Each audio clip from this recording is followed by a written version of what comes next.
Eh, François, qu'est-ce que tu racontes comme connerie? J'ai chopé une crampe. Son âge, j'ai chopé des crampes. Ah là, Michel? Oui. Oh putain, ça c'est une vidéo qui est de malaise. Hein. On est dans le camion, en train de se faire secouer. Ils m'ont fait lever à 3h30 du matin. 3h30 du matin, c'est malade mentaux là. Et là, on est en train de se faire secouer parce que François, il conduit comme je sais pas quoi là. Hein François? Ouais, c'est le chemin qui est pas trop bon. Ouais. Moi, je pense que c'est plutôt le qui est voilà. Mais bon, on va dire rien. Allez, direction Rosas. Jean-Michel, Oh. t'es prêt ou quoi? De bon matin. À quelle heure tu t'es levé ce matin? 4h du matin. Et moi 3h30. On arrive au lever du jour à Rosas. J'aime bien Jean-Michel. Allez, petite sortie va. Et allez, c'est parti mon François. Retour en Espagne. Allez, c'est parti. L'Espagne nous a beaucoup manqué pendant ce confinement, car c'est quand même notre terrain de jeu favori. Je descends sur la digue de Rosas et de suite je m'aperçois que je rentre dans la thermocline alors que j'ai pas passé 10 mètres. Quelques sars se baladent loin, mais vraiment rien de terrible. Je comprends très vite que c'est pas du tout là que ça va se passer. Et déjà, il est 6h30 du matin, hein, les bateaux commencent à sortir du port. Il va falloir être vraiment pragmatique sur notre pêche. En surface, par contre, l'eau est bouillante et la vie est présente. Vous voyez les sars qui tournent? Ils sont juste au-dessus de la thermocline en fait. L'eau est tellement froide au fond, elle est à peine à 16 degrés, alors qu'en surface, elle doit être à 22 ou 23 degrés. L'écart est tel que les sars sont au-dessus de la thermocline. Il faut donc être patient et arriver à se cacher comme on peut. Et c'est pas toujours évident parce que sur ces digues comme ça, certes il y a des cailloux, mais le poisson n'aime pas. Oh, regardez la belle dorade qui arrive. Bon, elle n'est pas grosse, mais c'est une belle blanquette, on la prend. Il faut être pragmatique, c'est-à-dire ne pas laisser passer les opportunités de tir que vous avez pour faire le peu de poissons que vous verrez. C'est la règle. N'oubliez pas de tuer rapidement votre poisson. Je rappelle, on plante le couteau dans l'ouïe en remontant juste derrière l'œil et on tourne. Facile et efficace. Allez, une petite blanquette qui sera super bonne sur le barbecue. Et une dorade suicidaire, une. Bon François, la première mise à l'eau. Décevant, bon, coup de vent d'Espagne, ça fait remonter la thermocline. Et l'eau est sale. Ça a sali en même temps. Hein. Et Jean-Michel, t'as vu qu'un poisson? Bon, moi je fais une petite dodo. Mais, suicidaire, elle est venue se jeter sur ma flèche, je te rassure. Hein. À peine arrivé sur la deuxième mise à l'eau, je vois des barracudas dans le courant. Là aussi, être pragmatique. Je descends, petite coulée, quasiment à la surface. Je les suis, je les tire. Le tir n'est pas facile parce qu'ils sont très fins. Ce sont des petits barracudas. Mais là aussi, moi j'adore les faire griller. C'est une chair qui est succulente, j'adore ça. Donc à chaque fois que je les vois, je ne me gêne pas. Et puis voilà, ça fait un joli deuxième petit poisson. Jean-Michel, à la surface, hein. Barracuda à la surface, hein. Soyez prudent quand vous l'attrapez parce que sa morsure peut être très coupante. Il a des dents très acérées, il faut être vigilant. On dit souvent que ce sont des barracudas, mais ce sont des bécunes de Méditerranée. Mais c'est la même espèce. Là, il y en avait deux à la surface. J'ai juste fait ça, poum, j'ai tiré.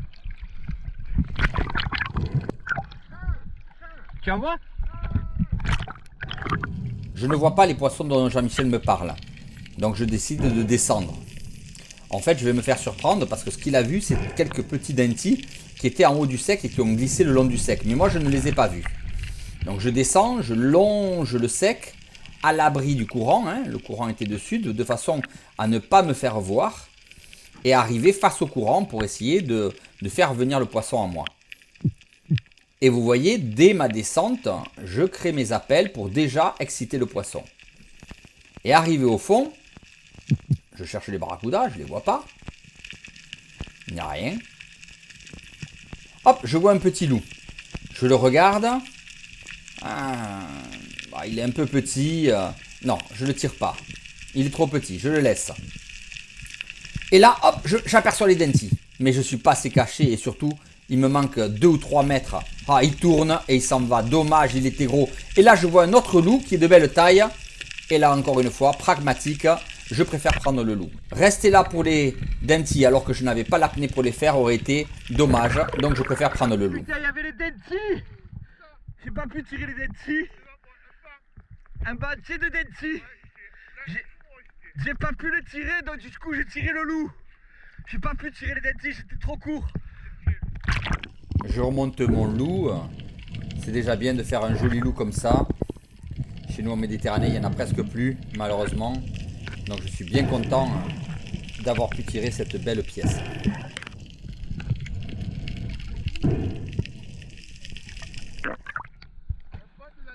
Ouais, j'ai pas pu tirer les dentis, c'était trop dur. J'étais à limite, il s'approchait pas, j'ai pris le loup. Ah ouais, des gros, il faisait 6-7 kilos. Il faut rester vraiment comme ça là, il faut surtout pas se faire voir et il faut se mettre à radis sec là, mais toujours de l'intérieur vers l'extérieur. Même si le loup a été paralysé par le tir, je préfère finir sa vie en le tuant pour être sûr qu'il ne souffre pas. Car un poisson qui peut sembler mort paralysé peut très bien encore vivre. Il faut donc vraiment s'assurer de sa mort. François, mets-toi vraiment à l'intérieur, tu avances quand tu vas faire ton apnée, tu te cales. D'accord? Si tu restes dessus, ils te voient, ils viennent pas. On a le fanion, 2 bouées à l'eau, 3 chasseurs en rouge et les mecs, encore, ils nous passent dessus. C'est un truc de fou, quoi. Eh oui, les touristes sont déjà là. C'est pour ça qu'il faut pêcher soit très tôt le matin, soit très tard le soir. Vous allez voir, je vais là faire 2 erreurs consécutives. Une première où je me cache vraiment bien à l'abri à l'ombre en fait du caillou qui est posé sur le sec. Je vois un mulet, je vois quelques sards, je vois une dorade.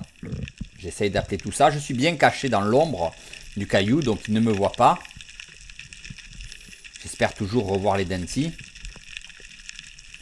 Et la petite dorade ne me voit pas, cachée dans l'ombre. Donc elle vient, elle vient, elle vient, elle vient. Bah, c'est magnifique, elle est très très belle. Mais je vais l'ignorer. Parce que je vois apparaître les petits dentis. Malheureusement, je ne verrai que les petits. J'ai beau appeler, les gros ne viendront pas. Donc j'épargne tout le monde. Et au final, je ne fais rien. Je descends. J'ai pas été pragmatique sur l'autre action, dommage. Je redescends, je me repositionne et je descends en dessous de la thermocline, toujours caché à l'ombre des pierres, vous remarquerez. Mais je descends trop bas, en dessous, dans l'eau froide. Et là, il y a les sards. Oh là là, le beau sard qui est passé à trou, il faisait au moins 1 kilo. Et encore des sards là sur le côté qui partent. Il y a vraiment beaucoup de poissons. Je pense que si on avait pris les petits fusils pour pêcher à trous, on aurait pu faire une grosse pêche à trous. Mais la vision des barracudas et des dentis ont fait qu'on a pêché qu'à la gâchon. Ce qui n'est pas mon fort, vous le savez. Alors je recommence, je redescends encore une autre fois. Je vais me positionner toujours en bas du sec. Toujours à l'abri. Et là encore, même erreur, je descends trop bas. La thermocline est déjà là. L'eau est glacée, mais je vois bien que les castagnols, vous voyez les castagnols, c'est les petits poissons noirs là. Ils sont collés, ils sont affolés, ils sont collés contre la paroi. Alors que d'habitude, quand vous descendez et qu'il n'y a pas de prédateurs, ils sont tranquilles, à l'aise. Donc c'est bien la preuve qu'il y a des prédateurs. Mais où ils sont-ils? Je ne le sais pas. Je les appelle, mais j'arrive pas à les repérer, je ne sais pas où ils sont. Je ne comprends pas. Alors j'avance, je me dis bon, ils doivent être un peu plus loin, il y a quelque chose, c'est sûr. Mais où? Mais l'eau est glacée, là, quand je rentre dans cette eau bleue, là, elle est froide. Et je me dis que le poisson, il ne peut pas être là, c'est pas possible. Allez, un sard, un labre. Mais je sens qu'il y a quelque chose qui se passe. Mais je comprends pas. Alors je cherche, je lève la tête. Je vois que les castagnols sont en haut. Et au moment de me relever, je me dis, mais c'est pas possible. Je me retourne. Et là, les barracudas, en fait, ils étaient dans l'eau chaude, en haut du sec. Ah là là, quelle erreur. Quelle erreur de débutant. Mais je comprends que le poisson est en haut dans l'eau chaude. Purée, je les avais dans le dos. C'est pas possible, qu'est-ce que je suis mauvais. Mais j'apprends vite de mes erreurs. Et je ne recommence pas 2 fois. Donc je redescends et ce coup-ci je me positionne à ras de la thermocline. Mais vraiment au-dessus. Je sais qu'elle est là, vous voyez là en bas. Donc j'ai une pierre qui elle est juste au-dessus. Ben, je m'arrête juste au-dessus. J'en profite toujours pour jeter un coup d'œil dans la pierre au cas où il y aura un chapon ou un autre poisson. Et je m'arrête là. Parce que là je sais que je suis au-dessus de la thermocline. Voilà, pile poil. Je descends encore de 2 mètres, je rentre dans la thermocline. Au moins je suis dans l'eau chaude. Et là, j'ai bien compris, hein, vu l'excitation des castagnols, que le prédateur est là. Hein. Il faut donc que je le trouve. Donc, je regarde partout, à droite, à gauche, en l'air. Je sais qu'il va arriver par le haut, c'est obligatoire. Mais de quel côté? Vous voyez comme elles épousent la forme des cailloux? Voilà, elles sont terrifiées. Ça y est, je vois tout le banc qui arrive. Je sais que le prédateur va surgir et le voilà. Oh, une céréole, magnifique. Elle m'arrive dans les palmes. Aucune hésitation, je tourne le fusil, je la rappelle pour l'exciter. Malheureusement, ma palme lui fait peur. Vous vous imaginez, je suis complètement à l'envers.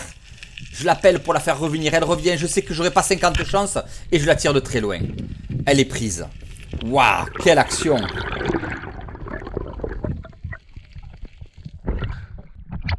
Mon essoufflement est dû à mon apnée mais aussi à mon excitation. Parce que je sais que le poisson n'est pas encore repris. J'ai confiance dans mes pointes détachables. Je sais que, vous voyez, même en Méditerranée, je ne lâche pas mes fusils tropicaux. Hein. Je pêche avec mes pointes détachables, les mêmes que j'utilise, celles du Bénin ou de Guinée-Conakry ou du Sénégal. Donc je sais que ma prise, normalement, a peu de chances de se décrocher. Mais je vais à sa rencontre quand même. Je descends tranquillement, je la ramène à moi. Je veux m'assurer que la pointe détachable est en parfaite action. Et c'est le cas, donc je sais que je peux la remonter tranquillement, je n'ai aucun risque. Elle tourne, elle essaye de m'en mêler, comme elles font souvent. Donc je la contre, elle n'est pas grosse, donc je peux la contrer. Voilà, je l'empêche. Et donc je dis, bon allez, on finit de rigoler. On va arrêter de la laisser s'amuser. Elle me coule, donc je descends, je vais la chercher et je l'attrape. Et je l'immobilise en la prenant par la queue.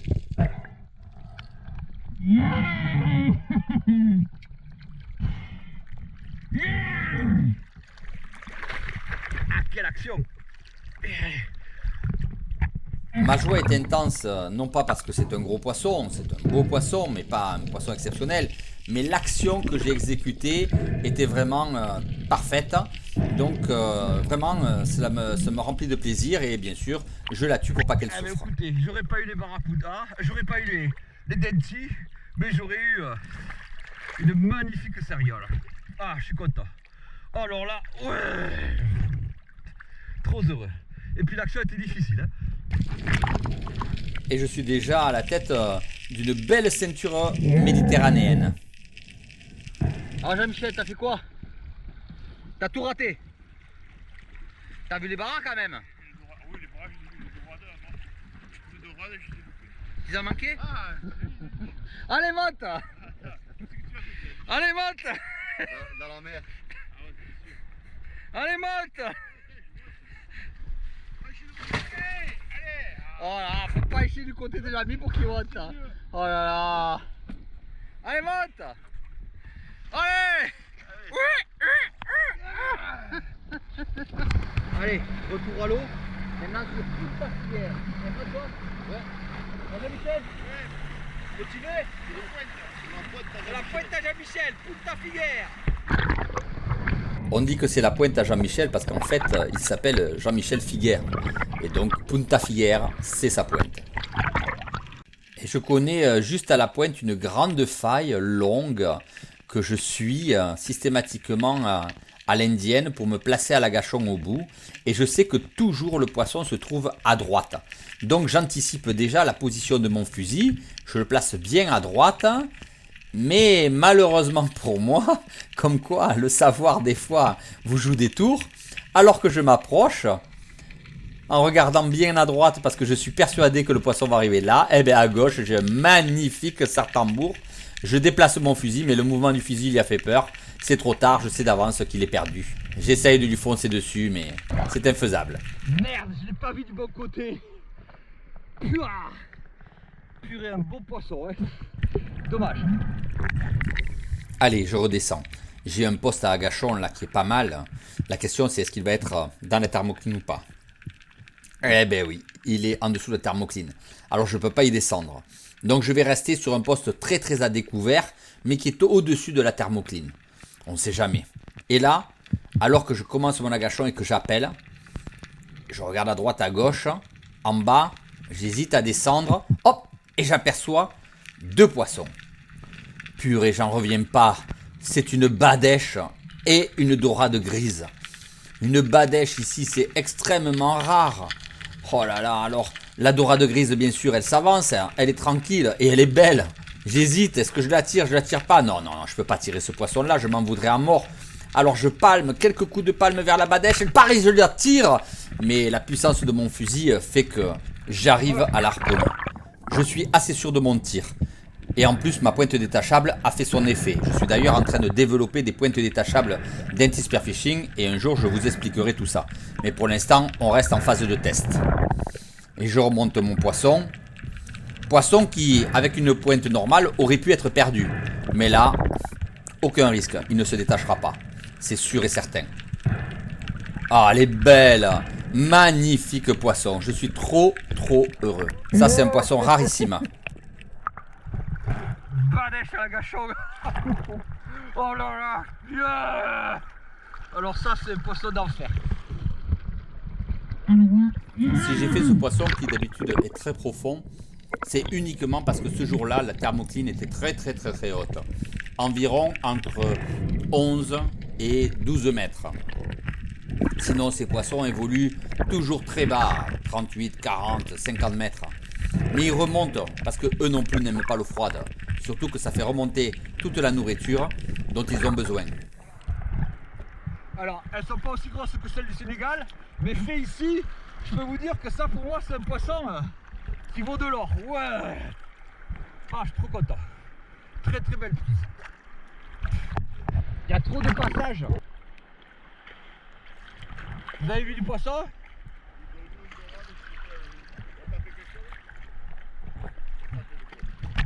J'ai fait un truc rare. Regarde François ce que j'ai attrapé. Une badèche. Ça c'est rare hein. C'est le jour aujourd'hui toi. Ah purée, c'est ma journée. Je sais pas ce qu'a fait ma femme, mais je commence à m'inquiéter hein. Parce que ça c'est rarissime quand même hein. Elle est belle. Ah elle est belle ouais. Ah c'est pas celle du Sénégal mais pour ici je suis super content. Qu'est-ce que tu dis comme bêtise François? Rien, tu me dis que t'as mangé le boîte de thon. Je te demande si tu l'as mangé complète. T'es en train de me traiter de gros encore hein? Non, je ne me permettrai pas. Tu ne permettrais pas? Non. Et toi Jamy? Non, ça va. T'es pas traque aujourd'hui là hein? Ouais. Ah pas à toi hein? Je me suis pas pris un cachet du cœur et ça le fait pas. Et ça le fait pas. Ah, le resto du cœur, le Non. cachet. Du coup on rentre. Eh François tant pis hein? On rentre. T'auras fait quoi? Rien, une canne à pêche. J'ai qu'à la pêche. Et Voilà. toi Jean-Michel? Rien du tout, même pas la canne à pêche. Alors Stéphane, qu'est-ce que tu nous as fait aujourd'hui? Astrid, où es-tu? Astrid, On va se poser la question avec Astrid. Où es-tu? Astrid, où es-tu? Bon, mais aujourd'hui, Stéphane nous a fait une belle pêche. On a le cul rouge à cause de Stéphane maintenant. Donc céréales, badèche, dorade, loup, bara. Pêche comme ça, je signe tous les jours les gars. Hein? Ben ouais, mais bon. Ah, j'ai failli tomber. Voilà. Astrid! Oh, Astrid, tu Moi, peux la trouver. moi, ma femme, elle est tranquille à la maison. Allez, bonne vidéo les petits. Bye!